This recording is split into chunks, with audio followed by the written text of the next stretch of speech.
Um, I think by then, for sure, that's true. I'd built a very deep understanding of the business that I was supporting. That was really my job.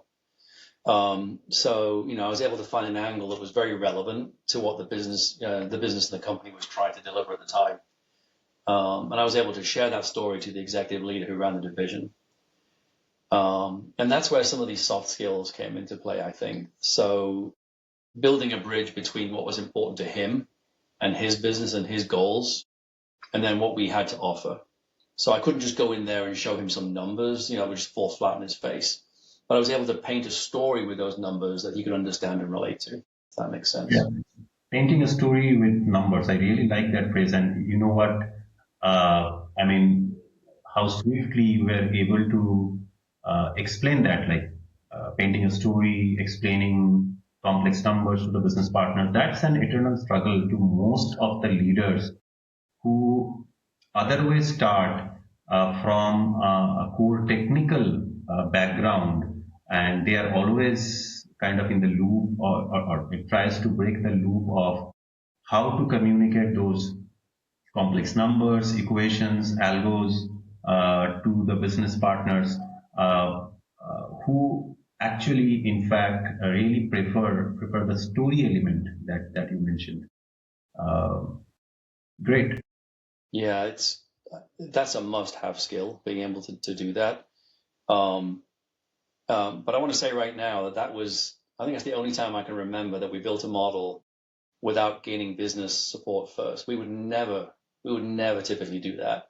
I'd seen way too many models that would fail that way. Kind of you build it and they will come.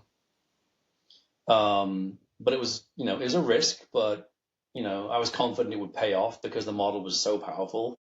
I could see how it could be integrated and add value. And so what happened was something I'll never forget. I was fortunate that this leader was very analytical by nature, so that really helped. It probably took him 60 seconds to see the potential value to his business. And then from that moment forward, he just became our biggest advocate. And he did most of the influencing on my behalf. So that was super powerful. Exactly. You took a risk by building the model without business support first. And quite honestly, from my experience working with you, Phil, that's very unlike you. I mean, walk me through that decision. How did you know this was the right time to break your own rule? It is unlike me, but it's simply the numbers just didn't lie. So we performed some out-of-time validation, some statistical back testing, and the model performed outstandingly well. The top 2-3 deciles of the model really outperformed, random selection. And he could see that for himself. We just showed him numbers. And from that point forward, it was just about execution.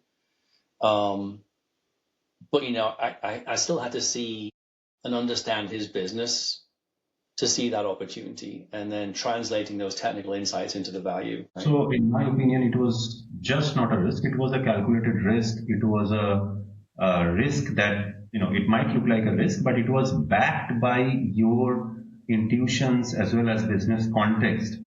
And of course, confidence on your analysts, the number that they produced. Yeah.